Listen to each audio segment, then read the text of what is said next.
Frères et sœurs, bien-aimés, chers membres de la grande famille des pauvres de Jérusalem, bonjour, je suis l'abbé Edmond Tassé, prêtre de Jésus-Christ. Bienvenue à notre grand challenge, lis tout le Nouveau Testament en une année, en lisant chaque jour un chapitre. Nous sommes aujourd'hui au 10e jour. Commençons par invoquer sur nous l'Esprit Saint. Seigneur Jésus, envoie sur nous ton Esprit, qui ouvre nos cœurs et nos intelligences aux saintes Écritures. Amen. Évangile de Jésus-Christ selon saint Matthieu, chapitre 10. Le choix des 12. Alors, Jésus appela ses 12 disciples et leur donna le pouvoir d'expulser les esprits impurs et de guérir toute maladie et toute infirmité. Voici le nom des 12 apôtres. Le premier Simon, nommé Pierre, André son frère, Jacques, fils de Zébédée, et Jean son frère, Philippe et Barthélemy, Thomas et Matthieu le publicain, Jacques fils d'Alphée et Thaddée, Simon le zélote et Judas l'Iscariote, celui-là même qui le livra. Consigne pour la mission. Ces 12, je les envoya en mission avec les instructions suivantes. Ne prenez pas le chemin qui mène vers les nations païennes et n'entrez dans aucune ville des Samaritains. Allez plutôt vers les brebis perdues de la maison d'Israël. Sur votre route, proclamez que le royaume des cieux est tout proche.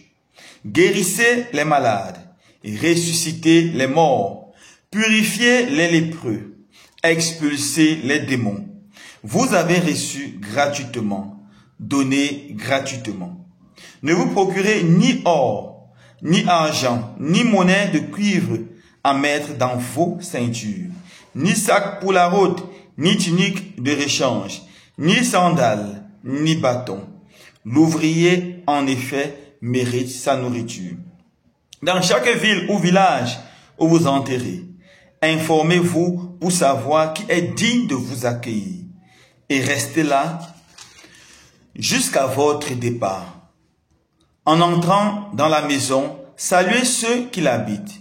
Si cette maison en est digne, que votre Père vienne sur elle. Si elle n'en est pas digne, que votre Père retourne vers vous. Si l'on ne vous accueille pas, et si l'on n'écoute pas vos paroles, sortez de cette maison ou de cette ville et secouez la poussière de vos pieds. Amen, je vous le dis. Au jour du jugement, le pays de Sodome et de Gomorrhe sera traité moins sévèrement que cette ville. Les épreuves des missionnaires. Voici que moi, je vous envoie comme des brebis au milieu des loups. Soyez donc prudents comme les serpents et candides comme les colombes. Méfiez-vous des hommes et vous livreront aux tribunaux et vous flagelleront dans leurs synagogues. Vous serez conduits devant des gouverneurs et des rois à cause de moi. Il y aura là un témoignage pour eux et pour les païens. Quand on vous livrera, ne vous inquiétez pas de savoir ce que vous direz, ni comment vous le direz. Ce que vous aurez à dire vous sera donné à cette heure-là.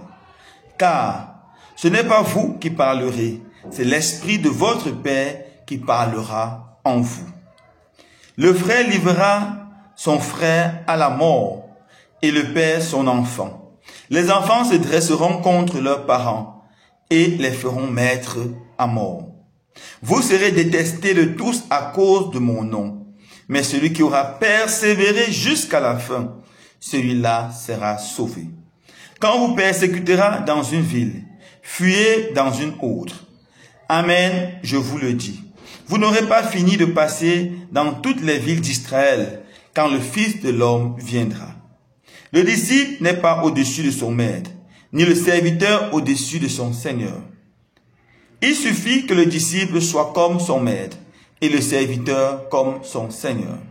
Si les gens ont traité de Belzébuth le maître de maison, ce sera bien pire pour ceux de sa maison. Ne craignez donc pas ces gens-là. Rien n'est voilé qui ne sera dévoilé. Rien n'est caché qui ne sera connu. Ce que je vous dis dans les ténèbres, dites-le en pleine lumière. Ce que vous entendez au creux de l'oreille, proclamez-le sur les toits. Ne craignez pas ce qui tue le corps sans pouvoir tuer l'âme. Craignez plutôt celui qui peut faire périr dans la géhenne l'âme aussi bien que le corps. 2 moineaux ne sont-ils pas vendus pour 1 sou? Or, pas un seul ne tombe à terre sans que votre Père le veuille. Quant à vous, même les cheveux de votre tête sont tous comptés. Soyez donc sans crainte, vous valez bien plus qu'une multitude de moineaux. Quiconque se déclare pour moi devant les hommes, moi aussi je me déclarerai pour lui devant mon Père qui est aux cieux. Mais celui qui me régnera devant les hommes, moi aussi je le régnerai devant mon Père qui est aux cieux. Ne pensez pas que je sois venu apporter la paix sur la terre. Je ne suis pas venu apporter la paix, mais le glaive. Oui, je suis venu séparer l'homme de son père, la fille de sa mère, la belle-fille de sa belle-mère.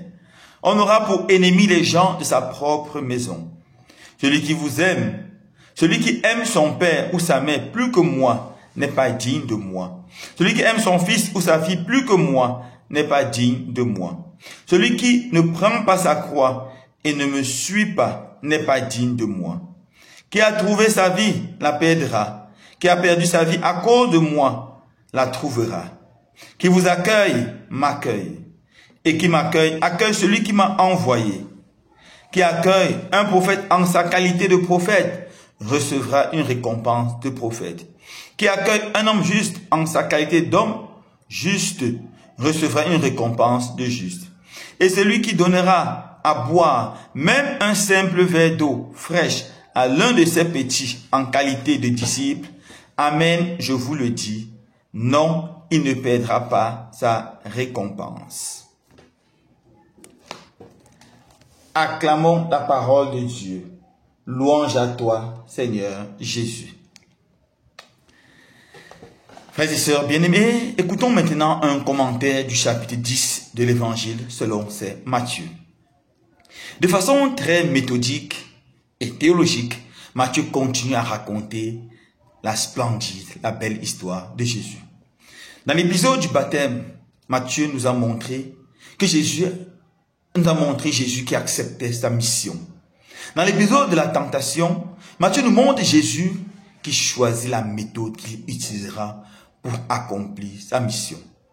Dans le discours sur la montagne, Matthieu nous présente les belles et profondes paroles de Jésus. Ces paroles qui donnent la vie et qui allument un feu dans nos cœurs. Au chapitre 8, Matthieu nous présente le pouvoir de Jésus, ses actions, ses miracles, le pouvoir de Jésus de faire le bien. Au chapitre 9, nous avons vu comment l'opposition contre Jésus devient de plus en plus grande. Jésus est attaqué. Maintenant, au chapitre 10, nous voyons le choix des apôtres et leur envoi en mission. Le choix des apôtres est vraiment important car chaque leader qui veut réussir sa mission doit bien choisir ses collaborateurs. C'est ce que Jésus fait dans ce chapitre. Il choisit les 12 apôtres.